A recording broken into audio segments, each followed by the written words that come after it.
آج کا مسلمان پوری طرح اللہ کے راستے پر چلتا ہے، مگر نہ اللہ ملتا ہے اور نہ دنیاوی مفادات۔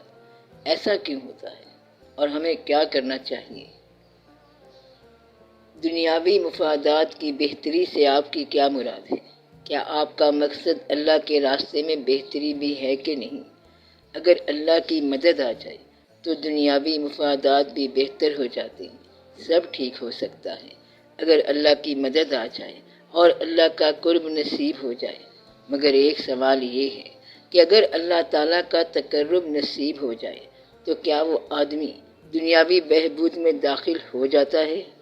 ابھی تک اس کے بارے میں اتنے سال کے بعد بھی جواب نہیں آیا کہ دنیاوی بہبود کیا تقرب الہی کا ذریعہ ہے، اور تقرب الہی کا لازمی نتیجہ یہ ہوتا ہے کہ دنیاوی بہبود بھی ہو۔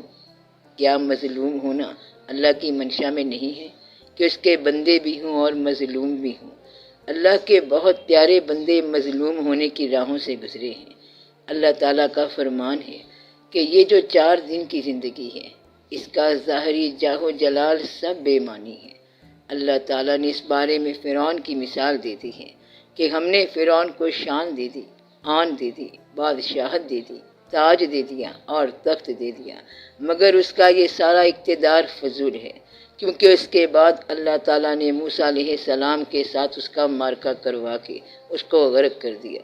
اس سے اللہ کا 4 پشتے مروانے کا مقصد نہیں، بلکہ یہ ظالم کا انجام بتایا جا رہا ہے۔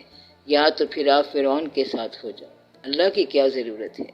یعنی یا تو آپ امام حسین علیہ السلام کے ساتھ ہو جائیں گے اور پھر آپ شہادت سے گزریں گے، اور اگر شہادت پسند نہیں ہے تو پھر آپ یزید کا ساتھ کیوں چھوڑتے ہیں؟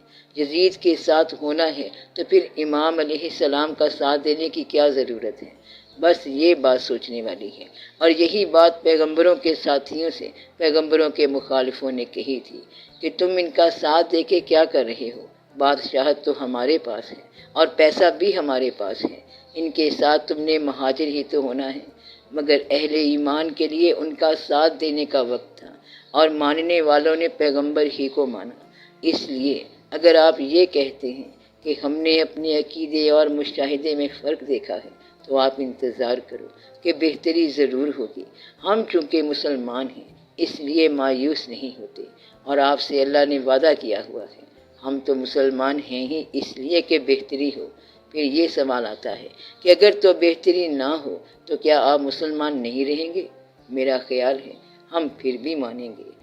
تو اگر وہ غریب رکھے تب مانو، دولت مند بنا دے تب مانو، مشکل سے گزارے تب مانو، اور آسانی سے گزارو تب مانو کہ وہ اللہ ہے، تو ہم آسانی سے یہ برداشت کر لیں گے، لیکن اللہ کو ہم نہیں چھوڑیں گے۔ مطلب یہ ہے کہ اللہ پر ہم شرطیں نہیں لگائیں گے، ہم صرف یہ کہیں گے کہ ہم نے مانا۔ اب آپ یہ سوچو کہ جب آپ لوگوں نے اللہ کو مانا تو اللہ امام علیہ السلام کا ساتھی ہے یا یزید کا؟ عام آدمی یہ کہے گا کہ اگر اللہ امام علیہ السلام کے ساتھ ہوتا تو پھر ان کو مروا کیوں دیتا؟ یہ مروانے والی بات نہیں ہے، یہ بلندی کی بات ہے، اور یہ درجات کی بلندی کی بات ہے۔ آپ یہ دیکھو کہ اصل واقعہ کیا ہے، شرار ابو لہبی کا کیا مقام ہے، چراغ مصطفی صلی اللہ علیہ وآلہ وسلم کا کیا مقام ہے۔ یزید کی فوج کہتی ہوگی کہ وہ فتح کر کے آئی ہے، لیکن وہ کیا فتح کر کے آئی؟ انہوں نے اپنا دین اور اپنی دنیا تباہ کر لی، بلکہ نسلیں برباد کر کے آ گئے۔ یہ سوال کرنے والے کا مسئلہ یہ ہے کہ وہ سفر کر رہا ہے اللہ، اور حالات زمانہ اسے دنیا کی طرف لے کر جا رہے ہیں۔ اس کے خیال میں یہاں سے پریشانی آ رہی ہے۔ اگر آپ سفر اللہ میں جا رہے ہیں تو آپ اللہ کے ساتھ ہو کے چلو اور اللہ کے کاموں پر راضی رہو، لیکن آپ تو اللہ کے اوپر شرطیں لگاتے ہو اور پابندیاں لگاتے ہو کہ یا اللہ ہمارے سارے کام کر دے۔ اللہ پوچھتا ہے کہ تم مجھے کیسے مانو گے؟ تو وہ کہتا ہے کہ ہمارا بندہ کوئی نہ مرے، پھر بیمار کوئی نہ ہو، کوئی دکھ نہ آئے، دنیاوی آزردگی نہ آئے، عمر بہت لمبی ہو جائے، وغیرہ وغیرہ۔ اور جو ماننے والا ہے وہ کیسے مانتا ہے؟ وہ کہتا ہے کہ ہم نے مانا، اولادوں سمیت ساری دنیا کو لے جاؤ تو بھی ہم نے مانا، دکھ ہو تب بھی مانیں گے، سکھ ہو تب بھی مانیں گے، دولت ہو تب بھی مانیں گے، غریبی ہو تب بھی مانیں گے۔ اگر آپ اس بات پہ راضی ہو تو پھر آپ نے بھی اللہ کو مانا۔ اور اگر آپ نے شرائط لگائی ہوئی ہیں کہ اللہ ہمیں عزت دے تو ہم مانیں گے، دولت دے تو مانیں گے، ہمارا بندہ کوئی نہ مارے تب مانیں گے، تو اس طرح تو آپ نے اللہ کو نہیں مانا۔ آپ جتنا زور لگا لو، آپ کو زیادہ سے زیادہ 50-60 سال اور ملیں گے، اور آپ نے اسی کے اندر رہنا ہے اور آخر کار چلے جانا ہے۔ تو ماننے والے نے تو اللہ کو ماننا ہے، اور جو نہیں ماننا وہ شرطیں پیش کرتا رہے گا، اور جو نہیں مانتا وہ شرطیں پیش کرتا رہے گا۔ تو اگر کبھی آپ کے مشاہدے اور عقیدے میں فرق ہو جائے تو آپ اپنا عقیدہ قائم رکھو۔ مثلاً بہت سے آدمیوں کی دعاؤں کے باوجود اگر کوئی شخص مر گیا تو آپ یہ نہ کہیں کہ اللہ نے کیا کر دیا، وہ اللہ ہے اور دنیا کے کاموں میں اس کا دخل ہے۔ کیا آپ یہ چاہتے ہیں کہ وہ آپ کی مرضی کے مطابق چلے؟ اس لیے آپ اپنے ایمان کی اصلاح کر لو اور کہو کہ ہم نے اللہ کو مانا، عزت دے، ذلت دے، موت دے یا زندگی دے، ہم نے ہر حال میں اس کو مانا۔ کافروں کو وہ جس مقام پر رکھے ہم نے اللہ کو مانا، ورنہ آپ یہ اندازہ لگاؤ کہ اس زمانے کے مسلمان کتنے پکے عقیدے والے تھے کہ جنگ ہو رہی ہے اور جنگ میں حضور پاک صلی اللہ علیہ وآلہ وسلم کی ذات گرامی شامل ہے۔ فرشتوں کے ساتھ ہونے کا اکثر ذکر بھی ہوتا تھا۔ اللہ کی طرف سے مدد آتی ہے اور فرشتے ساتھ ہوتے ہیں، لیکن اگر کسی جنگ میں حضور پاک صلی اللہ علیہ وآلہ وسلم کی موجودگی میں کوئی شکست ہو جائے اور ان کے ساتھیوں کا ایمان قائم رہے تو یہ بڑے ایمان کی بات ہے۔ اس لیے ان لوگوں کو آپ داد دیتے ہو اور کہتے ہو کہ وہ رضوان اللہ تعالی علیہم اجمعین ہیں۔ ان لوگوں کو فتح ہو، شکست ہو، ان لوگوں کا عقیدہ کبھی متزلزل نہیں ہوا۔ مثلاً جب صلح حدیبیہ کی تحریر لکھی جا رہی تھی تو کافروں نے کہا کہ اگر آپ یہاں پر نام لکھو گے محمد صلی اللہ علیہ وآلہ وسلم رسول اللہ تو پھر ہم نہیں مانیں گے، یعنی اگر اس میں رسول اللہ ہے تو پھر جھگڑا رہ جائے گا۔ اب صحابہ کرام جتنے بھی تھے انہوں نے کہا کہ آپ صلی اللہ علیہ وآلہ وسلم ٹائٹل رکھیں یا نہ رکھیں، ہم تو پھر بھی آپ صلی اللہ علیہ وآلہ وسلم کے ساتھ ہیں۔ یہ بڑے ایمان کی بات ہے کہ وہ نبی پر اس طرح ایمان لائے، اور اگر نبی صلی اللہ علیہ وسلم نبوت کے ڈکلیرنس اور منصب کو مٹا دے، منفی کر دے، انہوں نے تب بھی ماننا ہے، اور یہ کہا کہ آپ صلی اللہ علیہ وآلہ وسلم نبی ہوں تب بھی ہمارا ایمان ہے، اور آپ صلی اللہ علیہ وآلہ وسلم نبی نہ ہوں تب بھی ہمارا ایمان ہے۔ اور آج کے مسلمان کے عقیدے کا یہ حال ہے کہ لوگ اللہ سے کہتے ہیں کہ میں کاریں دیکھتا جا رہا ہوں، یا تو مجھے کار دے یا پھر اس کار والے سے بھی چھین لے، یا پھر مجھے اندھا کر دے۔ جب تک اس شخص کو دوسرے کی دولت نظر آتی ہے تو وہ غریبی برداشت نہیں کر سکتا۔ آج کل کے حالات دیکھ کر مسلمان یہ کہتے ہیں کہ اللہ نے تو کہا ہے کہ ظالموں کی مدد نہیں کی جائے گی، مگر ہم دیکھتے ہیں کہ ظالم جو ہے وہ قابض ہے بلکہ غاصب ہے۔ یہاں پر سب سے بڑی تشویش یہ ہو رہی ہے کہ آخر کیا بات ہے کہ مسلمان ہی کیوں مظلوم چلے آ رہے ہیں؟ تو اس کا نام شکوہ ہے۔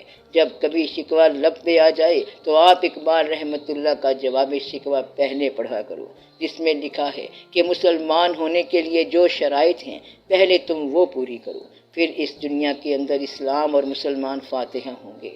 اب اگر مسلمانوں کا جائزہ لیا جائے یا اسلام کے اندر ماننے والوں کا جائزہ لیا جائے، آپس میں بیٹھ کے تھوڑا سوچا جائے کہ کیا اسلام میں کہیں لکھا ہوا ہے کہ چوری کرو، تو سب کا خیال یہ ہوگا کہ ایسا نہیں لکھا ہوا۔ تو کیا چوری اور ڈاکہ ڈالنے والے مسلمانوں کے علاوہ کوئی اور ہیں؟ کیا وہ تمام گناہ جو نہیں کرنے والے ہوتے وہ مسلمان سے نہیں ہوتے ہیں؟ کیا آج کل کا یہ سماج اس پرانے سماج سے مختلف ہے جس کی وجہ سے بستیاں غرق ہوتی تھیں؟ ان کے اندر کچھ گناہ ہوتے تھے اور کہتے ہیں کہ ان کی بستیاں غرق ہو گئیں۔ آج کل تو وہ تمام واقعات ہو رہے ہیں، بلکہ ان سے بڑھ کے ہو رہے ہیں۔ آج کل بچے ماں باپ سمیت مل کر گناہ کی تصویریں دیکھتے ہیں، اور آپ نے اس VCR کا نام خاندانی یا سماجی ضرورت رکھا ہوا ہے۔ کہتے ہیں کہ اس دور کے اندر یہ بہت ضروری ہے۔ تو اس طرح کے یہ سارے واقعات جو ہو رہے ہیں یہ غرق ہونے کے قریب کی بات ہے۔ اگر معاشرہ غرق نہیں ہو رہا تو سمجھو کہ تمہاری مدد ہو رہی ہے۔ اگر کافر نیکی کرے تو یہ اس کی مہربانی ہے، اور اگر مومن نیکی نہ کرے تو سمجھو وہ برباد ہو گیا۔ کافر تو مانتا نہیں ہے اور اس کا انجام ہی خوفناک ہے، اس کے لیے تو پہلے ہی آگ تیار کر کے رکھی گئی ہے۔ آپ یہ دعویٰ رکھتے ہو کہ جنت میں جانا ہے اور ہمارے لیے حور مقصورات فی الخیام ہیں اور بہت ساری نعمتیں ہیں۔ اسی طرح آپ نے جو پڑھا ہوا ہے وہ بھی سارا اللہ تعالیٰ کا حکم ہے، مگر جو آپ کی حالت ہے آپ خود اپنا جائزہ لو۔ آپس میں بیٹھے ہوئے بھی اور اکیلے بیٹھے ہوئے بھی سوچو کہ کیا زندگی میں آپ نے وہ کام کیے ہیں جو نہیں کرنے چاہیے تھے، اور وہ کام جو کرنے والے تھے وہ آپ نہیں کر سکے۔ کیا آپ کی زندگی کے اندر اصلاح ہو سکتی ہے؟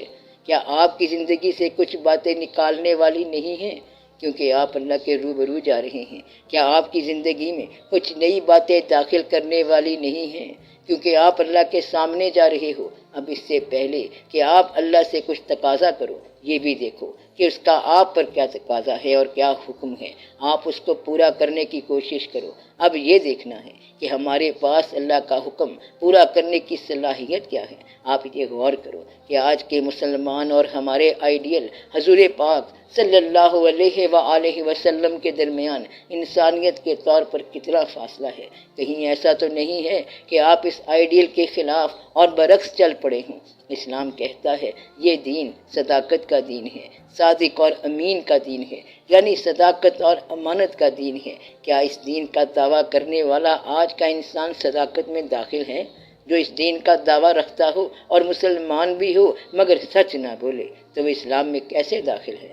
جو لوگ مسلمان نہیں ہیں، ان قوموں میں اسلام کی خوبیاں موجود ہیں مگر ان میں کلمے کی کمی ہے۔ اس لیے آپ لوگ جائزہ لو کہ کہیں ایسا نہ ہو کہ ان کافروں میں کلمے کی کمی ہو مگر اخلاق مسلمان جیسا ہی ہو، اور آپ لوگوں کے پاس صرف کلمہ ہی کلمہ ہو اور وہ اخلاق نہ ہو۔ اب اللہ تعالیٰ سے دعا کرو کہ آپ لوگ اپنے اسلام میں پوری صفات کے ساتھ داخل ہو جائیں۔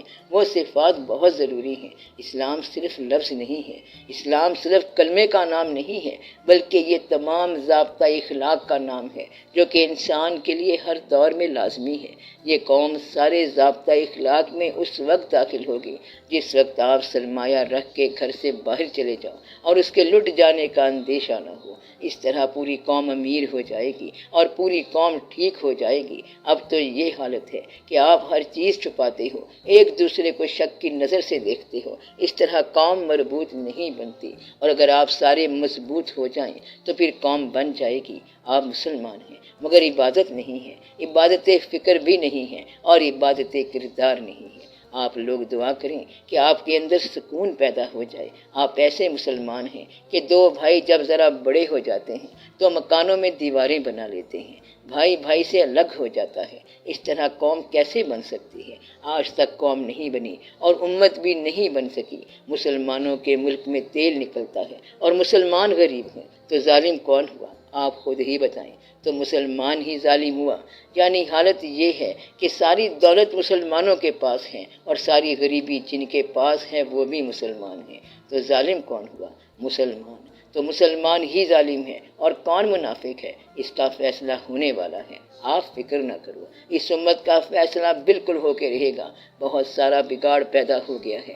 یہ نہیں ہو سکتا کہ سارے ایک نبی صلی اللہ علیہ وآلہ وسلم کو ماننے والے ہوں اور ایک وہ مسلمان ہوں جن کے گھر میں چراغ میں بھی تیل نہ ہو، اور دوسرے وہ مسلمان جن کا تیل یہودی استعمال کرتے ہیں۔ یہ تیل یہودیوں کے ٹینک میں استعمال ہوتا ہے اور وہ ٹینک مسلمان علاقے میں مسلمانوں کو ہلاک کرتے پھرتے ہیں۔ آپ دعا کریں کہ یا اللہ، یا تو مسلمانوں کے علاقے غائب کر دے، انہیں غریب کر دے تاکہ یہ قوم بن جائے، یا پھر انہیں صحیح مسلمان بنا دے، کیونکہ یہ قوم اس قابل نہیں ہے کہ دو غریبوں کو وقت پر روٹی کھلا سکے۔ دعا کرو کہ حالات بہتر ہو جائیں اور آپ کا مشاہدہ اور آپ کا عقیدہ برابر ہو جائے۔ یہ فی الحال نہیں ہوا کیونکہ زندگی اور ملک کا تقاضا اور طرف جا رہا ہے اور دین کا تقاضا اور جانب جا رہا ہے۔ اب باتیں کرنے کا وقت نہیں ہے، عمل سے کام چلتا ہے۔ عمل کا طریقہ بتاتا ہوں، آپ ضرور عمل کرو تاکہ آپ کو اس مسئلے سے نجات مل جائے۔ جب آپ دیکھو کہ کوئی شخص آپ سے غریب ہے تو اس کو اپنی دولت سے کچھ پیسہ نکال کے دے دو، یعنی جتنا آپ آسانی سے دے سکتے ہیں یہ کام کرنا شروع کر دو، اور جو آپ سے زیادہ امیر ہے اس کی دولت کی طرف رجوع نہ کرو بلکہ اس کے لیے دعا کرو کہ اللہ تعالیٰ اس کو بھی توفیق عطا فرمائے کہ غریب کی مدد کرے۔ آپ کے پاس جو بھی توفیق ہے اس کے مطابق مطابق خرچ کرو، اگر نہیں ہے تو کم از کم اچھے الفاظ سے اس کی خدمت کر دو، تو اپنے سے کم کو پیسے دو، اپنے مال میں ان کا حصہ رکھو جو مال سے محروم ہے، مال چاہے تمہارا خیال ہی کیوں نہ ہو، بس یہ کام کرتے جاؤ۔ اگر کبھی یہ وقت آ جائے جب آپ قوم کے امیر ہو جاؤ یا امیر المؤمنین بن جاؤ، تو پھر آپ کا کام یہ ہے کہ غریب ترین اور امیر ترین کے درمیان کم ترین بن جاؤ، ان کے درمیان فاصلہ کم کرو۔ جب غریب اور امیر کے درمیان فاصلہ بالکل کم کر دو گے تو سمجھو کہ قوم بچ گئی۔ اب تو غریب اور امیر کے درمیان بہت فاصلہ ہے، ایسا فاصلہ ہے جو غریب 5000 سال میں طے نہیں کر سکتے۔ اب تو ملین کی بات نہیں بلکہ بلین کی فگر ہوتی ہے، چھوٹے چھوٹے بینکوں میں بلین پڑے ہوتے ہیں۔ آپ کی قوم امیر ہو گئی ہے مگر بندے غریب ہوتے جا رہے ہیں، جس کے پاس پیسہ ہے وہ بے تحاشا ہے اور بے شمار محروم بھی موجود ہیں۔ اس لیے اتنا کام کرو کہ آپ اس کی مدد کرو جو محروم ہے، اور دعا کرو کہ باقی لوگوں کو بھی توفیق ہو تو غریب کی ضرور مدد کیا کرو۔ کیوں مدد کرنی چاہیے؟ اس لیے کہ کہیں محروم آدمی یا غلام آدمی کا ایمان نہ ضائع ہو جائے، اس لیے اس کی مدد کرنی چاہیے، دعا کرنی چاہیے کہ یا اللہ تجھ پر اس کا عقیدہ متزلزل ہو جائے گا، اس لیے مجھے توفیق دے کہ میں اس کی مدد کروں۔ اور پھر اس سے یہ کہو کہ بھائی غریبی بھی آ جاتی ہے، امیری بھی آ جاتی ہے، مگر ایمان ضائع نہ کرو، تو غریب کی اس لیے مدد کرو کہ غریبی اس کو کافر نہ بنا دے۔ غریب کسے کہتے ہیں؟ غریب وہ ہے جو آپ سے تھوڑے پیسے رکھتا ہو، جس کی تمنا زیادہ ہو وہ غریب ہوتا ہے۔ اس طرح اللہ راضی ہو جائے گا اور آپ کی دنیا بھی بہتر ہو جائے گی۔ منصفانہ دور حکومت سے کیا مراد ہے اور یہ حکومت کیسے قائم ہو سکتی ہے؟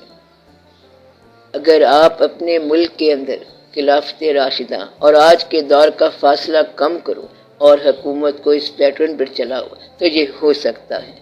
آپ کے پاس پیٹرن تو سارے آ چکے ہیں، آپ اس حکم کے مطابق سسٹم چلاؤ، یعنی اللہ تعالیٰ کے ارشاد کے مطابق چلاؤ اور ارشاد نبوی صلی اللہ علیہ وآلہ وسلم کے مطابق چلاؤ۔ اپنی زندگی کو اپنی عاقبت کے حوالے سے چلاؤ، یہ جانتے ہوئے کہ آپ نے مر جانا ہے، اس کے حوالے سے حکومت چلاؤ۔ قوم کی تربیت کرو اور اس تربیت کے لیے ایک تربیت دینے والا ہونا چاہیے۔ کچھ کام جو اللہ کے کرنے والے ہیں ان کو اللہ پہ چھوڑ دو، اللہ ہمیشہ سے اپنے کام کرتا جا رہا ہے، اور جو کام آپ کے کرنے والا کام ہے وہ آپ کرتے جاؤ۔ آپ عقیدہ رکھو، احساس رکھو اور تیاری رکھو، پھر کرنے والا سب کرے گا۔ کوئی شخص آئے گا اور آ کے اصلاح کر دے گا اور پھر ایک نیا جہاں پیدا ہو جائے گا، سارے واقعات ٹھیک ہو جائیں گے، پھر محروم نہیں رہ جائے گا اور مظلوم بھی نہیں رہ جائے گا۔ اب ایک سوال یہ ہے کہ جب تک وہ شخص نہیں آتا، وہ صاحب نہیں تشریف لاتے، پھر آپ کو کیا کرنا چاہیے؟ اگر آپ ذاتی طور پر غریب ہیں تو اپنے سے بھی زیادہ غریب کو ڈھونڈو اور جو آپ سے زیادہ غریب ہو اس کی مدد کرو۔ جب تک وہ شخص نہیں آتا جو ایکویٹیبل ڈسٹریبیوشن کرنے والا ہوگا، منصفانہ تقسیم کرنے والا ہوگا، تو آپ اس طرح کا کام کرو، کیونکہ جب تک وہ نہیں آتا کچھ کرنا پڑے گا اور بحث بھی جاری رہے گی کہ کیا جمہوریت اچھی ہوتی ہے، کیا ڈکٹیٹرشپ اچھی ہوتی ہے، کیا ضیاء کی باقیات اچھی ہوتی ہیں، پھر یہ ساری بحثیں شروع ہو جاتی ہیں۔ اس لیے بہتر بات کیا ہے؟ اگر آپ کسی کو غریب دیکھو تو اس کی مدد کرو، اور اگر آپ کبھی غریب ہو جاؤ تو اللہ کے نام کو قبول کر لو، اس میں آپ کی آسانی ہے۔ اس لیے پہلے آپ دعا کرو کہ اس قوم کے اندر ایسا وقت آ جائے کہ اس قوم کا ایک امیر ہو جائے، مگر یہ ناممکن بات لگتی ہے۔ قائد اعظم رحمت اللہ ساری قوم کے لیڈر تھے، نہ شیعہ تھے اور نہ سنی تھے، بس وہ ایک آدمی تھا جو ٹھیک تھا اور سب لوگوں کا اس پر عقیدہ ہو گیا۔ لوگوں نے نہ اس سے کلمہ سنا، نہ دعائے قنوت پوچھی، اس وقت نہ جمہوریت تھی اور نہ مظلومیت، ہندو اکثریت کے اندر ایک مسلمان اقلیت تھی، اور کمال کی بات تو یہ تھی کہ اقلیت کا فیصلہ جیت گیا، ہندو اکثریت میں تھے۔ اگر وہ ہندوستان توڑنے کا فیصلہ کرتے تو پھر تو بات ہی اور تھی، مگر یہ تو اقلیت کا فیصلہ تھا۔ اقلیت کا ایک متحد فیصلہ جو تھا وہ اکثریت کو توڑ گیا، پھر جمہوریت ایسی آئی کہ جمہوریت کو توڑ گئی۔ اب ایک حل تو یہ ہے کہ آپ کے اندر ایسی اقلیت پیدا ہو جائے جو آپ میں متحدہ اقلیت ہو، مگر آپ کے ہاں وہ بھی نہیں، آپ کے پاس تو صرف جھگڑا ہے، شیعہ ہیں اور سنی ہیں۔ جب تک آپ لوگ ایسی اقلیت نہیں رکھتے جو متحدہ ہو، چاہے 4 آدمیوں کی ہو، آپ کا مسئلہ حل نہیں ہوگا۔ ایسی اقلیت اکثریت پر حاوی ہے تو آپ نے ایسی متحدہ اقلیت کا لیڈر قائد اعظم رحمت اللہ کو بنا دیا۔ آپ کا مستقبل اللہ تعالیٰ نے اس بندے کے ہاتھ میں سونپ دیا۔ آپ کو ایک ملک دینے کے لیے اس نے ایک وحدت فکر اور لیڈرشپ عطا کی، اور پھر ساری قوم کا ایک امیر بن گیا۔ پھر لوگ نئے ملک کے لیے گھر چھوڑ کر آ گئے۔ اس وقت تضاد نہیں تھا اور آپ کو آپشن دی گئی تھی، اب صرف بحث ہو رہی ہے۔ کچھ لوگ کہتے ہیں کہ پاکستان لا الہ الا اللہ کے نام پر بنا تھا، اور کچھ کہتے ہیں کہ معیشت کے نام پر بنا تھا۔ آپ یہ دیکھو کہ اس حکم کو کس کے ذریعے نافذ کیا گیا۔ قوت نافذہ کو بعد میں دریافت کریں گے۔ اگر آپ کہتے ہیں کہ قوت نافذہ اللہ تعالیٰ ہے تو پھر اس کے حکم کا انتظار کرو۔ پھر آپ یہ مشیت دریافت کرو کہ یہ ملک کیوں بنایا گیا تھا۔ Why was this country created؟ پھر آپ دریافت کرو کہ آپ کا ہونا کیا ہے۔ جب انسان پر عمل واجب ہو جائے تو بے عملی جو ہے وہ انکار ہے۔ جب بے عملی لازم آ جائے تو عمل گستاخی ہے۔ کوئی بھی عمل ہو اپنے وقت کے تقاضے کے مطابق کرو، اس لیے جہاں خاموشی واجب ہو وہاں بولنا گستاخی ہے، جہاں چلنے کا حکم ہو وہاں ٹھہرنا منع ہے، اور جہاں ٹھہرنے کا حکم آ جائے وہاں چلنا منع ہے۔ اللہ کے حکم کو نافذ کرو۔ اب تو آپ اپنی انا کے حکم پر چل رہے ہو، مگر آپ نے اس کا نام اسلام رکھا ہوا ہے۔ اسلام میں دو باتیں تو نہیں ہو سکتی، صرف ایک راستہ ہوتا ہے۔ جب سارے لوگ اکٹھے ہو گئے تو امیر المؤمنین تو خود بخود آ جائے گا۔ ابھی تو ملاوٹیں آ رہی ہیں، الگ الگ دعوتیں ہیں۔ اگر مکھن خالص ہو گیا تو کام بن جائے گا۔ تو بات قوم کی وحدت کی ہے۔ 1947 میں جب وحدت آ گئی تو یہ قوم ہندوستان کے لیے تباہی تھی۔ آج تک وہ لوگ ڈرتے ہیں کہ کہیں یہ لوگ اکٹھے نہ ہو جائیں۔ آپ نے اس وقت اور کچھ نہیں کیا تھا، صرف اکٹھے ہو گئے تھے، گھر بار چھوڑے تھے، دفتروں میں پن کی بجائے کیکر کے کانٹوں سے کام لیتے تھے۔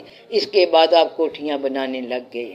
بعد میں صرف 1965 کی جنگ کے دنوں میں آپ لوگ اکٹھے ہوئے۔ ایوب خان نے جو کہا آپ مانتے گئے۔ ان دنوں میں آپ جرم سے بھی محفوظ رہے۔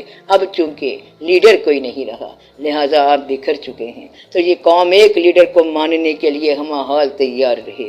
ہمارے ہاں قیادت کا جھگڑا صرف یہ ہے کہ یہ اتنی زیادہ ہو گئی کہ اصل ختم ہو گئی۔ مقصد یہ ہے کہ ہر آدمی قائد بن گیا ہے۔ آج کل ساری کی ساری قوم تو قائد بن گئی ہے اور قوم مل ہی نہیں رہی۔ ہر بندہ ہر دوسرے بندے کو سمجھا رہا ہے، کچھ نہ کچھ سمجھا رہا ہے، زندگی گزارنے کا طریقہ سمجھا رہا ہے، اور ہر دوسرے آدمی کو کچھ نہ کچھ نقصان پہنچا رہا ہے۔ اس لیے قوم میں ایکویٹیبل ڈسٹریبیوشن پیدا نہیں ہو رہی۔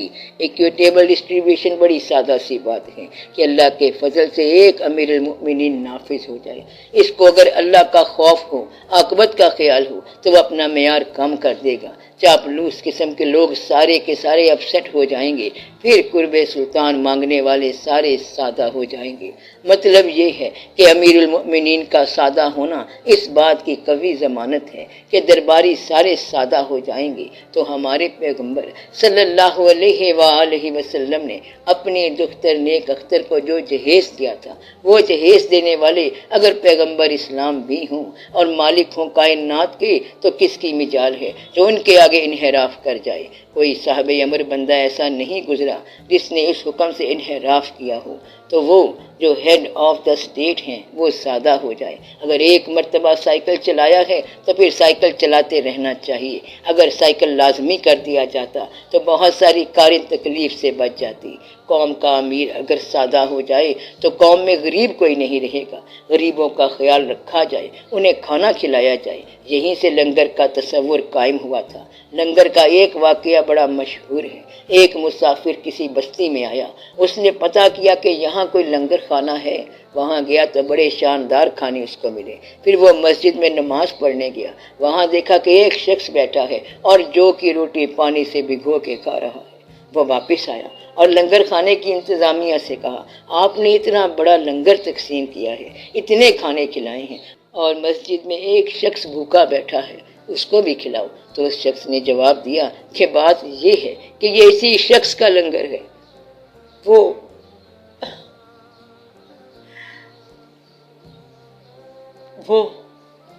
امیر المؤمنین علی المرتضیٰ علیہ السلام ہے اور ہم ان کے صاحبزادہ ہیں۔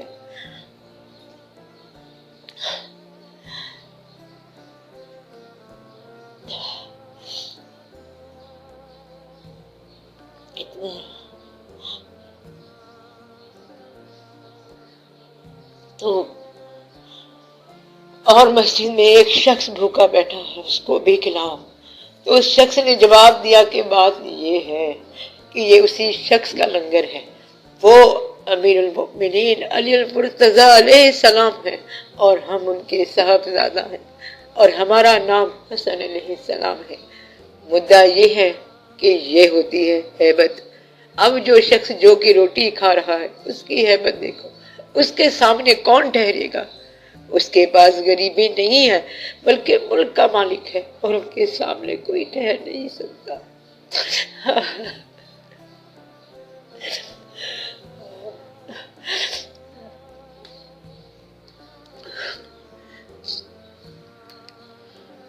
وہ واپس آیا اور لنگر خانے کی انتظامیہ سے کہا، آپ نے اتنا بڑا لنگر تقسیم کیا ہے، اتنے کھانے کھلائے ہیں اور مسجد میں ایک شخص بھوکا بیٹھا ہے، اس کو بھی کھلاؤ۔ تو اس شخص نے جواب دیا کہ بات یہ ہے کہ یہ اسی شخص کا لنگر ہے، وہ امیر المؤمنین علی المرتضی علیہ السلام ہے اور ہم ان کے صاحبزادہ ہیں اور ہمارا نام حسن علیہ السلام ہے۔ مدعا یہ ہے کہ یہ ہوتی ہے ہیبت۔ اب جو شخص جو کی روٹی کھا رہا ہے اس کی ہیبت دیکھو، اس کے سامنے کون ٹھہرے گا؟ اس کے پاس غریبی نہیں ہے بلکہ ملک کا مالک ہے اور ان کے سامنے کوئی ٹھہر نہیں سکتا۔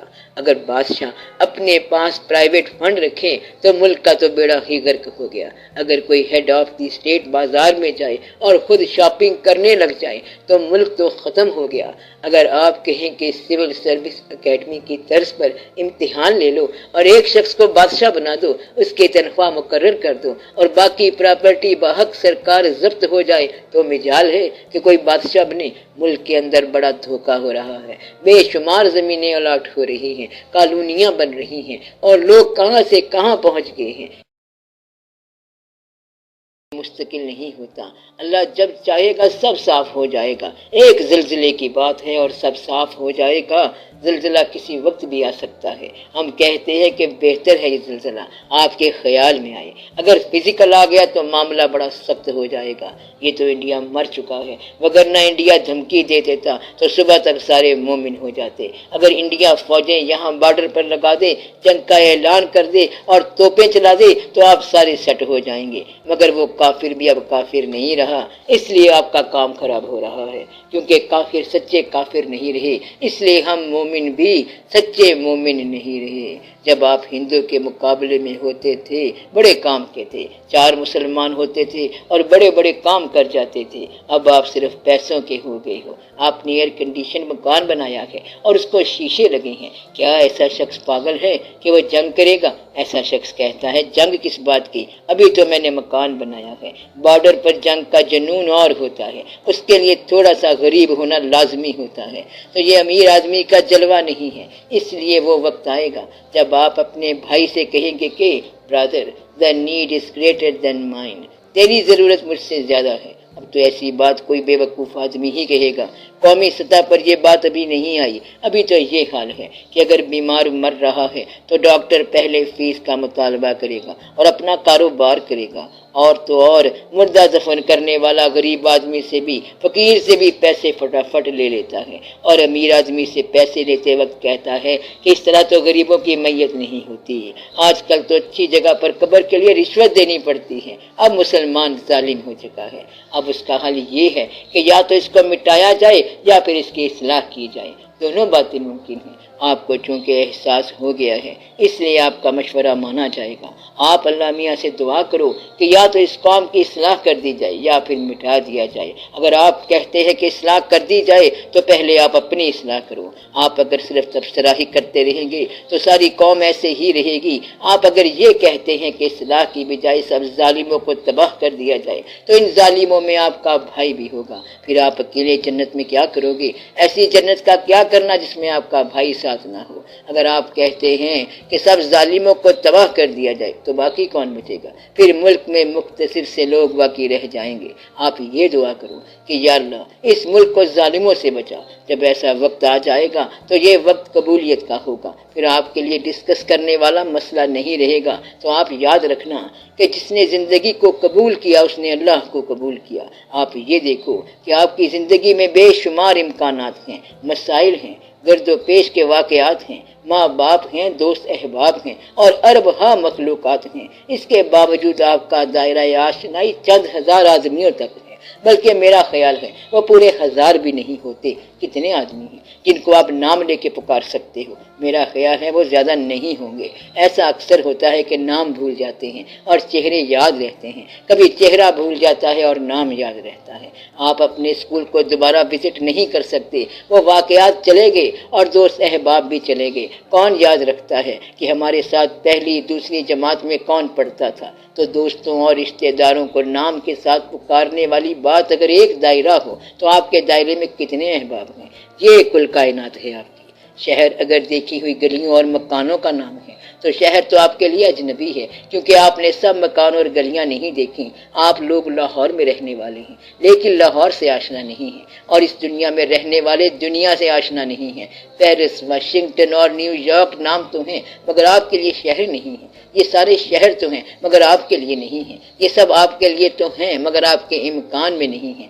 اگر امکان میں ہیں تو آشنائی میں نہیں آئے، اگر آشنائی میں آ بھی گئے تب بھی نہیں آئیں گے۔ وہاں رہنے والے لوگوں کی آشنائی میں نہیں آئے تو آپ کو کیا آئیں گے؟ اتنی بڑی دنیا ہے اور اس کے اندر 60-70 سال کل ایریا ہے، کل عرصہ ہے۔ یہ آپ کے پاس مقررہ وقت ہے، گنتی کا وقت ہے اور میعاد مقرر ہے۔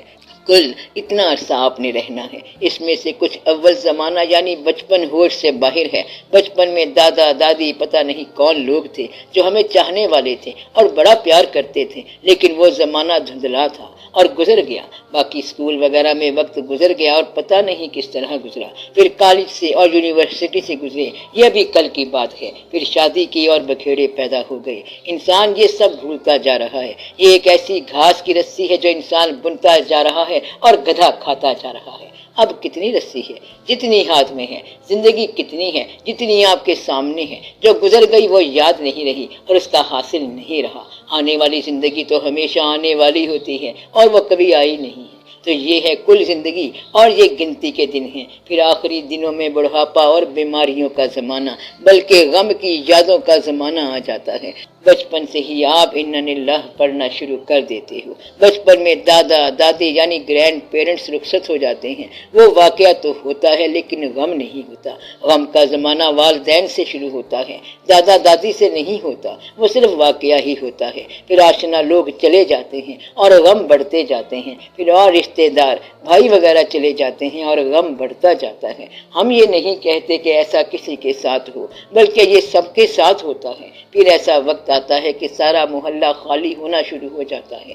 مسجد کے سارے پرانے صفبردار بدل جاتے ہیں۔ مثلا حاجی صاحب بھی چلے گئے، ان کے بھائی بھی چلے گئے، مؤذن صاحب بھی چلے گئے، مسجد وہی رہتی ہے لیکن وہ بندے نہیں رہتے۔ اس طرح محلہ سارا خالی ہو جاتا ہے اور شہر خالی ہو جاتے ہیں۔ شہر تو بھرا ہوا ہوتا ہے لیکن آپ کے لیے شہر خالی ہوتا ہے۔ آپ کبھی اپنے پرانے گاؤں میں جاؤ تو بے شمار بندے ہوتے ہیں لیکن آپ کو پہچاننے والا کوئی نہیں ہوتا۔ اس طرح آپ اپنے گھروں میں مہمان بن کے جاتے ہو۔ پھر یہ بات سمجھ آتی ہے کہ اپنے گھر میں مہمان کیا ہوتا ہے۔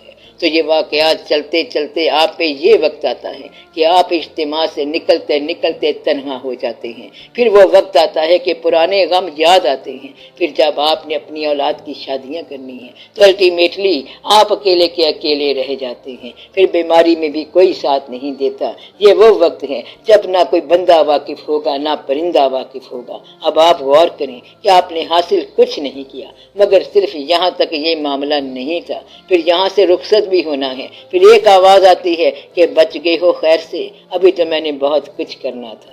کوئی نہیں کر سکا ہے۔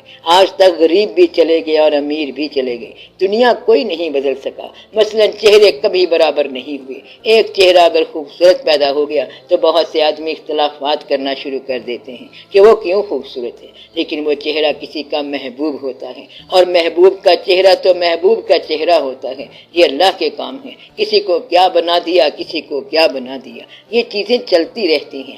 آپ اپنے شہر کو کسی طرح نہیں بدل سکتے۔ بے شمار سڑکوں کے باوجود سڑکوں کی کمی رہنی ہے، شہر کے اندر ہزاروں بسیں چلتی ہیں، لیکن آپ کو کوئی بس نہیں ملے گی۔ انسان تو اپنا علاج تک نہیں کرا سکتا۔ کافر بھی یہاں موجود ہیں اور مسلمان بھی، رونق لگی ہوئی ہے۔ آپ بس دیکھتے جاؤ اور اپنا وقت پورا کرتے جاؤ۔ جب وقت پورا ہو گیا تو اس نے واپس بلا لینا ہے، تب پتہ چلے گا کہ آپ کچھ بھی نہیں کر سکتے تھے۔ یہ دنیا اسی طرح رواں دواں رہے گی۔ پرندے پیدا ہوتے ہی اڑتے ہیں اور مچھلی پیدا ہوتے ہی تیرتی ہے، درخت ویسے کے ویسے ہیں، دریا اسی طرح ہے، پانی اسی طرح ہے، بادل آتا ہے اور میںہ برساتا ہے۔ زندگی چلی جا رہی ہے رواں دواں، آپ نے آنا اور چلے جانا ہے۔ اب آپ نے اس میں کیا انقلاب لانا ہے؟ انقلاب تو وہ لا سکتا ہے جو سورج کو واپس لائے۔ انقلاب تو وہ ہے جب آپ کی روحانیت کی سائنس اتنی ترقی کر لے کہ چاند پر بھی کام کرے۔ ابھی تو صرف باتیں ہیں اور سائنس کے لیے آپ کے پاس کوئی جواب نہیں ہے۔ اس لیے آپ اللہ کے کام دیکھتے جاؤ کہ اللہ کیا کر رہا ہے۔ جب کبھی کوئی بات آپ کے بس سے باہر ہو جائے تو خاموش ہو جایا کرو اور اللہ سے رجوع کیا کرو۔ اگر مریض کو ڈاکٹر نے جواب دے دیا تو سب اللہ کی طرف رجوع کریں گے، اب اللہ اسے بچا سکتا ہے۔ اسی طرح اس قوم کو اس کے قائدین اور محسنین نہیں بچا سکے، اور یہ بچ جائے گی کیونکہ اب اسے اللہ بچائے گا۔ آپ کے قائدین کا تو یہ حال ہے کہ صوبہ اور مرکز آپس میں لڑتے رہتے ہیں اور وہاں دونوں مل کر کھائے پیے جا رہے ہیں اور غریب بھوکا مرتا جا رہا ہے۔ غریب کا کیس کوئی حل نہیں کرے گا، اس لیے دعا کرو کہ خدا آپ کو قائدین سے بچائے۔ ان کی بات دیکھو کہ ایک لیڈر کی بچے کی شادی پر جتنا خرچ ہوتا ہے اس سے 1000 بچیوں کی شادیاں ہو سکتی تھیں۔ ان کو کوئی پرابلم نہیں ہے، وہ کرکٹ کی طرح رنز بناتے جا رہے ہیں اور آپ تالیاں بجاتے رہتے ہیں۔ یہی آپ کا کام ہے۔ قوم نہیں رہی، قوم ضائع ہو گئی ہے، مگر میں یہ کہتا ہوں کہ ضائع تو ہو گئی ہے لیکن مایوس نہ ہونا۔ اب اللہ کے پاس جاؤ، چھت گرنے لگ جائے تو بھاگ جاؤ، اور اگر آسمان گرنے کا وقت آ گیا ہے تو ٹھہر جاؤ، اب اوپر سے ہی کوئی فیصلہ ہو تو ہو۔ اب یہ آپ کے بس سے باہر ہے۔ آپ اپنے لیے دعا کرو کہ یا اللہ مجھے تو بچا۔ آپ اپنے اونٹ سنبھالو، خانہ کعبہ جانے اور اس کا مالک جانے۔ آپ یہ دعا کر سکتے ہو۔ اب آپ ایٹ دا موسٹ یہ کر سکتے ہیں کہ اپنی جان بچائیں۔ اقبال رحمۃ اللہ نے خانقاہی نظام کے خلاف جو کچھ کہا ہے، اس سے کیا مراد ہے؟ اقبال رحمۃ اللہ نے خانقاہی نظام کے بارے میں جو سخت الفاظ کہے ہیں، اس سے اس کا مطلب یہ ہے کہ وہاں کوئی بات غلط ہو گئی ہے، اور جب اس کو وزڈم ملی تو اس نے کہا کہ اب ان کو داد بھی دی جائے، کیونکہ ان میں سچے لوگ بھی ہیں، کیونکہ یہ سارا طبقہ جھوٹا نہیں ہو سکتا۔ اس کے بعد اس نے لکھا کہ اس طبقے کے اندر بھی بہت سے صحیح لوگ موجود ہیں اور بہت سے وزڈم والے ہیں جو اپنی آستینوں میں ید بیضا چھپائے بیٹھے ہیں، اور ان کا تعلق براہ راست اللہ سے ہی ہے۔ تو پیر تو جھوٹا ہو سکتا ہے لیکن پیری جھوٹی نہیں ہے۔ آج کل جتنے پیر ہیں ان میں زیادہ جھوٹے ہو سکتے ہیں لیکن انہی کے اندر سچا ضرور ہوگا۔ اس میں بڑے لطف کی بات ہے، اور اس سچ کا ثبوت یہ ہے کہ پیری کے اس شعبے میں اتنا سچ ہے کہ جھوٹے کو کامیاب ہونے کے لیے یہ لباس پہننا پڑتا ہے۔ اس لباس میں سچائی اتنی زیادہ ہے کہ جھوٹا بھی کامیاب ہوگا تو یہی لباس پہن کے ہوگا۔ تو اس لباس کو معتبر بنانے والوں نے اتنا معتبر بنا دیا ہے کہ آج تک جھوٹوں کے باوجود یہی لباس معتبر ہے۔ آج تک مسجدوں کے اندر بڑی شرارت پیدا کی گئی ہے، لیکن مسند رسالت جو ہے وہ ممبر ہے اور وہی معتبر ہے۔ تو سچ جب بھی بولے گا مسجد کے ممبر سے بولے گا۔ تو ان اداروں میں اگرچہ بڑا جھوٹ آ گیا ہے اور بڑی ملاوٹ آ گئی ہے لیکن اصل ادارے یہی ہیں۔ تو جھگڑا اصل میں کیا ہے؟ جھگڑا یہ ہے کہ یہ ادارے خراب ہو گئے ہیں۔ کون سے ادارے؟ علماء کا ادارہ اور مشائخ کا ادارہ۔ جب بھی علماء اور مشائخ الگ الگ ہو جائیں تو سمجھو کہ اسلام ٹوٹ گیا۔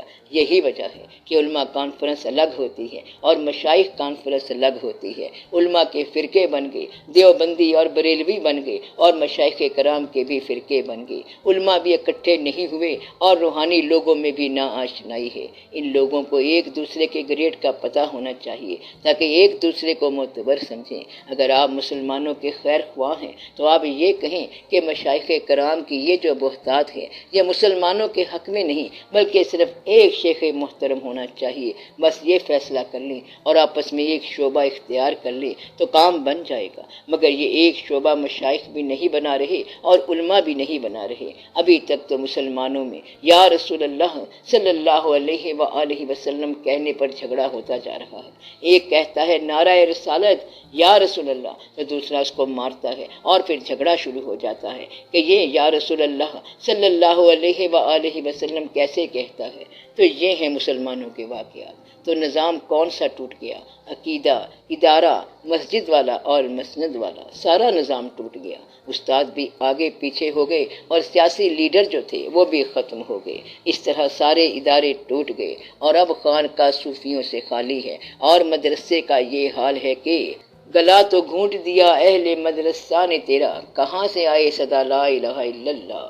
اقبال نے دیکھا کہ خانقاہ تو اصلی صوفیوں سے خالی ہے، اور اقبال نے یہ بھی کہا کہ یہ معاملے ہیں نازک، جو تیری رضا ہے تو کر، کہ مجھے تو خوش نہ آیا یہ طریق خانقاہی۔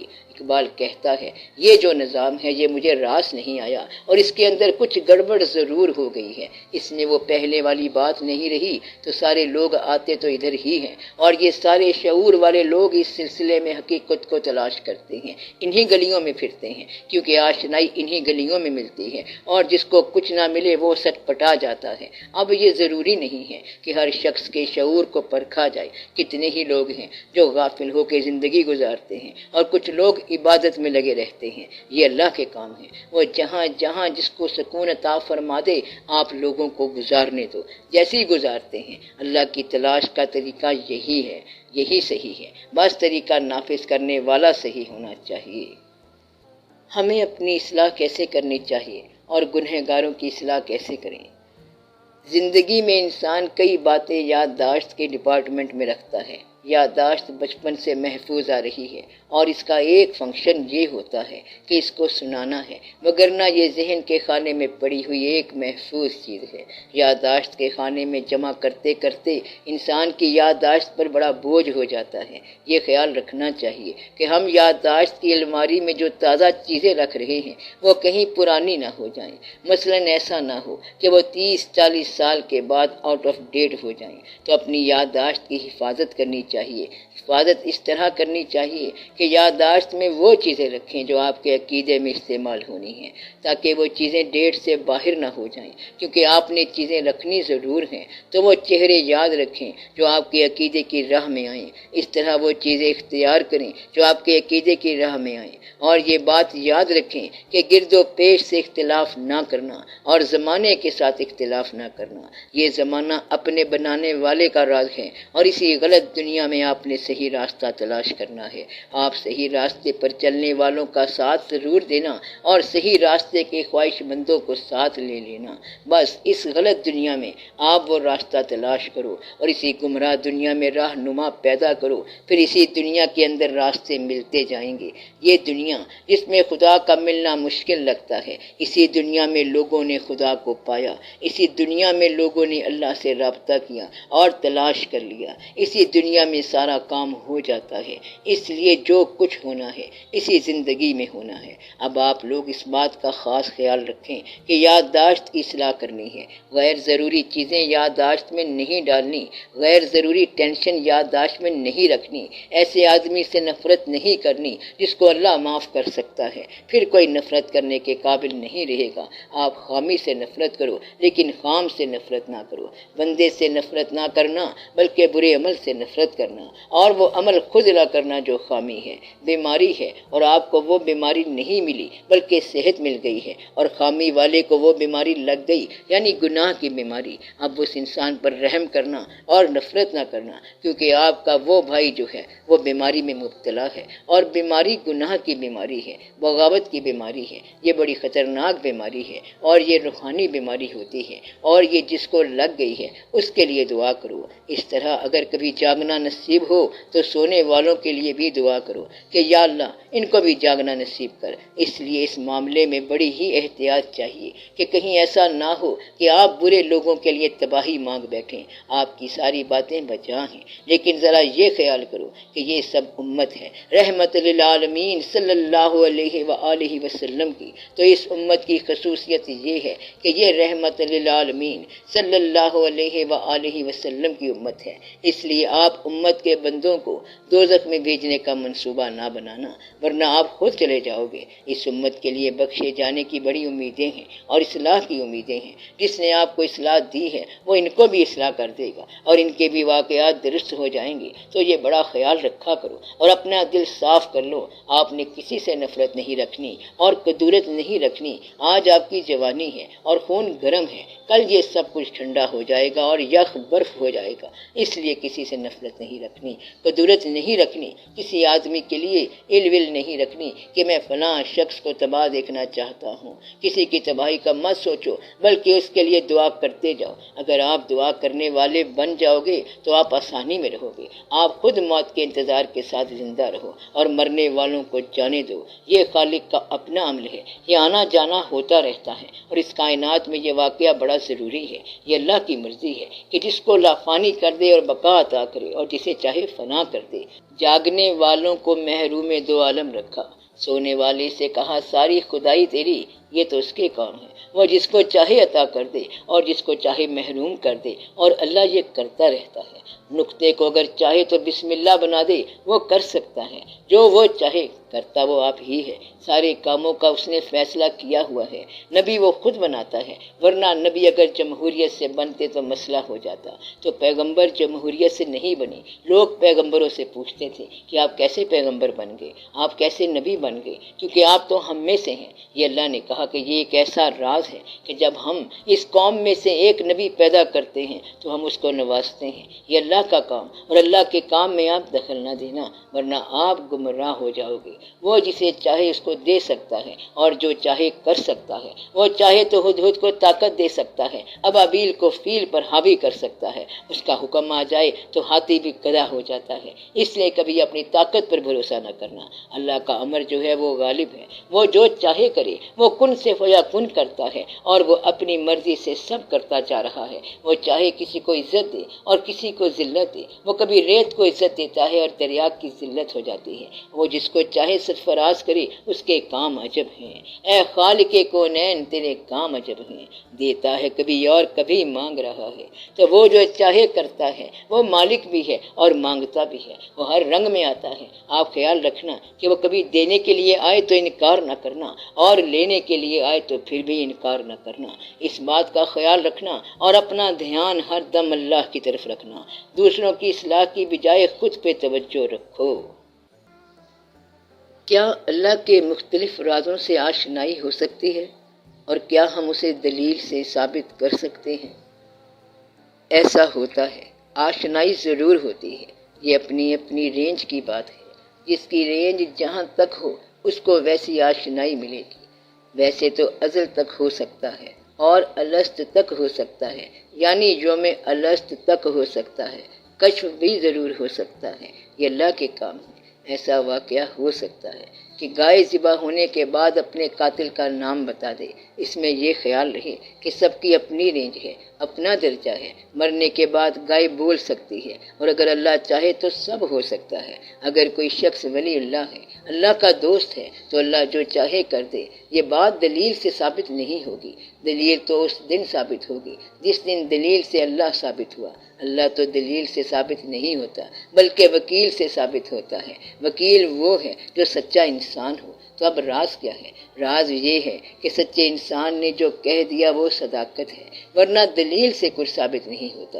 اگر آپ 11 دلیلیں دے دو تو شیطان 12 دلیلیں رکھتا ہے، اور اس طرح اللہ سچا ثابت نہیں ہوتا۔ اگر ماننے لگ جاؤ تو اللہ ہی اللہ ہے۔ اسی طرح مزار کو دیکھو، اس میں گزرے زمانے کا بندہ ہے جو اور زبان بولتا تھا، آپ دوسری زبان بولتے ہو، مگر رابطہ ہو جاتا ہے۔ یہاں یہ دلیل دی جاتی ہے کہ اگر قبروں کا علم شروع ہو گیا تو گھر گھر میں ہی قبر بن جائیں گے۔ اگر آپ دلیل سے باہر نکلو تو آپ کا سارا علم بھی ماضی کا ہے، آپ نے حال میں کوئی بات ہی نہیں کی۔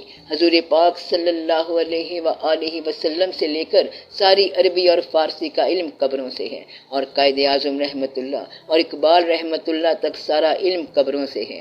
آپ کی ملاقات اقبال سے ہو سکتی ہے۔ اگر آپ اپنے آپ کو انکار کے لیے وقف کریں گے تو انکار ہی کرتے جائیں گے۔ اگر آپ مسلمان بنے ہیں تو اس بات سے فائدہ اٹھائیں اور اقرار کے لیے اپنے آپ کو وقف کر دیں۔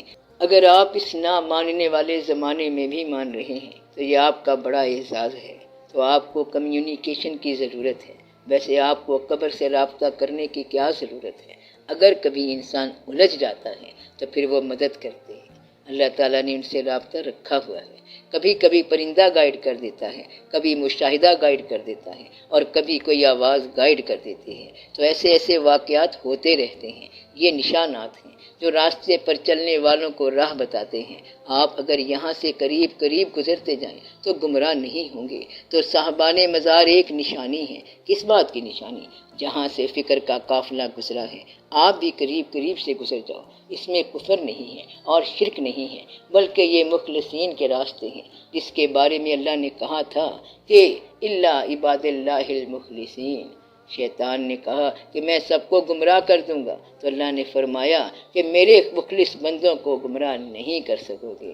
تو ان مخلصین کو سلام کرتے جانا بہت اچھی بات ہے، اور اس میں آج کی بات نہیں ہے۔ اگر آپ نے محسوس کیا ہے کہ یہ وہی مخلصین لوگ ہیں تو پھر سلام بھیجو ان کو، اور ان کی قبروں کو بھی۔ داتا صاحب رحمت اللہ کو 1000 سال ہو گئے ہیں اور قبر بڑھتی جا رہی ہے۔ داتا صاحب رحمت اللہ کے مزار کے ساتھ مسجد دیکھو اور نمازی دیکھو، ادھر جہانگیر کا مقبرہ دیکھو کہ برباد ہو رہا ہے اور آثار قدیمہ بنتا جا رہا ہے۔ داتا دربار کے لیے لوگ لاکھوں روپے دے جاتے ہیں۔ یہ عقیدت والے لوگ ہیں، کوئی بے وقوف نہیں ہے۔ ان کے پاس آسودگی فکر ہے۔ اس دور میں آسودگی فکر بڑی بات ہے۔ اس دور میں جبکہ ٹینشن کا زمانہ ہے، وہ لوگ آسودہ ہیں۔ آپ بھی کیا لوگ ہیں؟ زندگی میں مرے پڑے ہو، اپنی بیویوں سے ڈرے پڑے ہو، اپنے حالات سے پریشان ہو، اپنے واقعات سے ڈسٹرب ہو۔ وہاں مزار پر جا کے چند لمحات کے لیے جلوہ دیکھو تو آپ پریشانی سے آزاد ہو جائیں گے۔ آپ تو ویسے ہی آزاد ہو، فکر سے آزاد ہو جائیں گے۔ پریشانی سے نجات دلانے کا کتنا معاوضہ ہونا چاہیے؟ اگر کوئی شخص جان بچانے کا معاوضہ پوری جان لے لے تو دے دو۔ تو صاحب مزار کے بڑے فنکشن ہیں، یہ بڑے ادارے ہیں، روحانی شفا خانے ہیں، اور ان کی بڑی باتیں ہیں۔ آپ کہتے ہو اکتساب فیض کیا ہے؟ ان کے پاس بڑا فیض ہے۔ وہ بندہ بدل کے رکھ دیتے ہیں اور روح کو زندہ کر دیتے ہیں، پھر انسان پر روح حاوی ہو جاتی ہے۔ ان پڑھ آدمی جو ہے وہ لکھنے لگ جاتا ہے۔ اب اس بات کو مان لینا اور یہ نہ کہنا کہ ثبوت اور دلیل جب تک نہ دو گے یہ نہیں مانیں گے۔ ثبوت اور دلیل بعد کی بات ہے۔ کیا وظیفہ کرنا چاہیے؟ ایک وظیفہ ہے جس کا مطلب ہے کہ ان کے آگے دیوار اور ان کے پیچھے دیوار ہے، تو آپ یہ ادب کے ساتھ، احترام کے ساتھ اور وضو کے ساتھ پڑھنا شروع کر دو تو اثر ہو جائے گا۔ مگر وہی کام ایک انگریز اور کافر بھی کر جاتا ہے۔ راز یہ ہے، غریب آدمی وظیفے کے ذریعے 10 روپے مانگتا ہے اور وہ امیر ملک آپ کو کئی billion dollar free of cost امداد دے جاتے ہیں۔ کسی کو امریکہ زیادہ امداد دیتا ہے اور کسی کو روس، اور یہاں یہ حال ہے کہ وہاں ہوئی ہے مسخر خلا کی پہنائی، یہاں دھری ہے ابھی تک مزار پر دستار۔ تو آپ کو اس حالت سے نکلنا چاہیے۔ لوگ مدت سے واقعے کا انتظار کر رہے ہیں۔ میں کتنی صدیوں سے اس انتظار میں گم ہوں۔ الہی اب تو مسیحا کو آسماں سے اتار۔ مسیحا آ سکتا ہے، لیکن وجہ یہ ہے کہ اصل میں ہم ٹھیک نہیں ہیں۔ ہم خود غریبوں کو دیتے نہیں ہیں اور امیروں کے غرق ہونے کی دعا مانگتے ہیں۔ تو اچھا غریب کون ہے جو کسی امیر کے مال کو للچائی ہوئی نگاہ سے نہ دیکھے اور جو اپنی غریبی کو اللہ کے قریب کر دے؟ یہ اچھا غریب ہے۔ اور اچھا امیر وہ ہے جو اپنے مال کو غریبوں میں تقسیم کر دے۔ تو برا امیر بھی بہت برا اور برا غریب بھی بہت برا۔ اصل میں امیر غریب کی تقسیم نہیں ہے، بلکہ اچھائی اور برائی کی تقسیم ہے۔ تو اسلام کی تقسیم یوں نہیں ہے کہ یہ غریب ہیں اور یہ امیر ہیں، بلکہ تقسیم یوں ہے کہ یہ برے ہیں اور یہ اچھے ہیں۔ اچھا امیر بھی اچھی شے ہے اور اچھا غریب بھی بہت اچھی شے ہے، دونوں مل کر گزارا کر سکتے ہیں، نہ وہ غریب ہوگا اور نہ وہ امیر ہوگا۔ لہٰذا آپ لوگ بدی سے بچو اور وابستہ ہو جاؤ۔ آپ وہی ہیں جو آپ کی وابستگی ہے، آپ کی وابستگی ہی آپ کا مرشد ہے، آپ کا کلمہ ہے، آپ کا ایمان ہے اور آپ کی قبر ہے، یہی آپ کا وظیفہ ہونا چاہیے۔ کیا قبروں پر جانا جائز ہے؟ یہ حاضر ناظر کیا ہوتا ہے؟ اگر آپ کی وابستگی مادہ کے ساتھ ہے تو آپ مادہ پرست ہو گئے، تو مادہ تو بے جان ہے اور یہ مر جائے گا، تو مادہ سے محبت کرنے والا بھی فنا ہو جائے گا۔ آپ کی وابستگی اگر فرض سے ہے تب تو بچ جائیں گے، اور اگر بے جان سے ہے تو مر گئے۔ لہذا آپ یہ دیکھو کہ وابستگی کس چیز سے ہے، تو رہنما سے وابستگی ہی صحیح راستے پہ چلنے کی ضمانت ہے۔ اگر آپ کی وابستگی نہیں بنی تو آپ خیال کرو، انسان نے آخر یہاں سے چلے جانا ہے۔ اگر اس کی کوئی پسندیدہ چیز پردے کے اس پار ہے تو اس کے انتظار میں موت آسان ہو جائے گی، ہلکی ہو جائے گی، ورنہ یہ بھاری رہے گی۔ تو آپ کا عقیدہ یا ایمان اگر پردے کے اس پار ہے تو بچت ہو جائے گی۔ اگر آپ قبروں کو غائب سمجھ رہے ہیں اور جانا قبر میں ہے تو پھر تو آپ گھاٹے میں ہیں اور برباد ہو گئے۔ تو اصل یہ عقیدہ ہے۔ اب آپ دیکھیں کہ اللہ تعالیٰ اللہ ہونے کے باوجود درود بھیجتا جا رہا ہے، اس نے سارے بندے خود بنائے ہیں، اور اگر اللہ ایک انسان پر درود بھیجتا جائے تو یہ بڑی بات ہے۔ اللہ نے ساری کائنات بنائی ہے، چاند ستارے سورج سارے اور اتنے اس کے نظارے، سب کے سب ایک انسان یعنی حضور پاک صلی اللہ علیہ وآلہ وسلم کے لیے بنائی ہیں۔ اب کائنات اس سے پوچھ سکتی ہے کہ اتنی بڑی کائنات میں ایک انسان کو تو نے باعث تخلیق کائنات کیوں بنایا؟ مگر یہ اللہ کا واضح اور اوپن اعلان ہے کہ ہم نے یہ سب کچھ آپ صلی اللہ علیہ وآلہ وسلم کے لیے بنایا ہے، اور آپ صلی اللہ علیہ وآلہ وسلم پر صبح شام درود بھیجتے ہیں، اور آپ لوگوں کو ابھی تک شک ہے کہ حضور پاک صلی اللہ علیہ وآلہ وسلم ہے کہ نہیں۔ وہ زندگی تو موت کے بعد بھی ہے۔ اللہ زندہ ہے تو اللہ کا محبوب صلی اللہ علیہ وآلہ وسلم بھی زندہ ہے، اور اللہ کی محبت بھی زندہ ہے، اور اگر اللہ کا محبوب نہ ہوتا تو اللہ کس پر درود پڑھتا؟ اللہ نے یہ درود حضور پاک صلی اللہ علیہ وآلہ وسلم کی پیدائش سے شروع کیا ہے، جب سے محبوب صلی اللہ علیہ وآلہ وسلم ہے درود ہے، اور جب سے اللہ ہے محبوب ہے تو جب تک اللہ ہے درود رہے گا۔ تو اللہ کے محبوب صلی اللہ علیہ وآلہ وسلم تھے، اللہ کے محبوب صلی اللہ علیہ وآلہ وسلم ہیں، اور اللہ کے محبوب صلی اللہ علیہ وآلہ وسلم رہیں گے۔ اور جب محبوب صلی اللہ علیہ وسلم ہیں تو محبوب صلی اللہ علیہ وآلہ وسلم کے عاشق بھی ہیں، محبوب صلی اللہ علیہ وآلہ وسلم کے فقراء بھی ہیں، اور محبوب صلی اللہ علیہ وآلہ وسلم کے پیارے بھی ہیں۔ آپ صرف جھگڑا کرتے جا رہے ہو۔ تو یہ وہ مقام ہے کہ یہ روزے کن سے بھی پہلے زمانے کی کہانی ہے۔ دو عالم میں محمد کا نہ تھا ثانی نہ ثانی ہے، فنا زیر قدم ان کی بقا پر حکمرانی ہے، محمد کے غلاموں تک کی ہستی جاودانی ہے، صلی اللہ علیہ وآلہ وسلم۔ اب اس میں جھگڑا کس بات کا؟ بس یہ عشق کی بات ہے۔ قبریں تو آپ کو کیا کچھ بتاتی رہتی ہیں، روز انکشافات ہوتے رہتے ہیں۔ اگر آپ ماں باپ کی قبر پہ جاؤ گے تو انکشافات ہو جائیں گے۔ یہ انکشافات ہوتے رہتے ہیں، خواب میں بھی انکشافات ہوتے ہیں، آنے والے زمانے کا پتہ چلتا رہتا ہے اور گزرے ہوئے زمانے کا پتہ چل جاتا ہے۔ یہ کوئی مشکل بات نہیں ہے کہ گزرا ہوا بندہ آگے آ کے کان میں ایک بات بتا دے۔ یہ سماعت کیا ہوتی ہے؟ یہ راز ہے۔ کچھ لوگ دور سے سنتے ہیں اور کچھ کان پاس ہونے کے باوجود نہیں سنتے۔ گوش مشتاق کی کیا بات ہے، اللہ اللہ سن رہا ہوں میں وہ نغمہ جو ابھی ساز میں ہے، یعنی جو سننے والا ہے وہ نغمہ بجنے سے پہلے ہی مست ہو جاتا ہے کیونکہ وہ سن لیتا ہے۔ اب یہ ساز کے اندر جو نغمہ سننے والے ہیں وہ گزرے ہوئے نغمے سنتے ہیں اور ہزار بار سنتے ہیں۔ یہ اپنی اپنی رینج کی بات ہے۔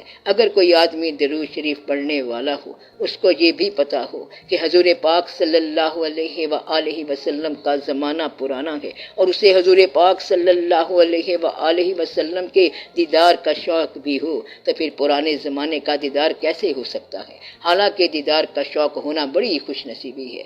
اگر وہ آج نہیں ہے تو پرانے زمانے سے ایمان کیسے ہو سکتا ہے؟ اگر آپ کہتے ہو حضور پاک صلی اللہ علیہ وآلہ وسلم کا وہ زمانہ زندہ تھا اور یہ حضور پاک صلی اللہ علیہ وآلہ وسلم کی وصال کے بعد کا زمانہ ہے، آپ ماننے والے ہیں حضور پاک صلی اللہ علیہ وآلہ وسلم کے، تو وہ مسلمان جو اسلام پر تھے وہ اسلام کے پاس نہیں ہے، یعنی کہ وہ اسلام جس میں حضور پاک صلی اللہ علیہ وآلہ وسلم موجود ہوں وہ تو اور ہوا، اب جہاں وہ موجود نہیں ہے تو وہ زمانہ تو اور ہے۔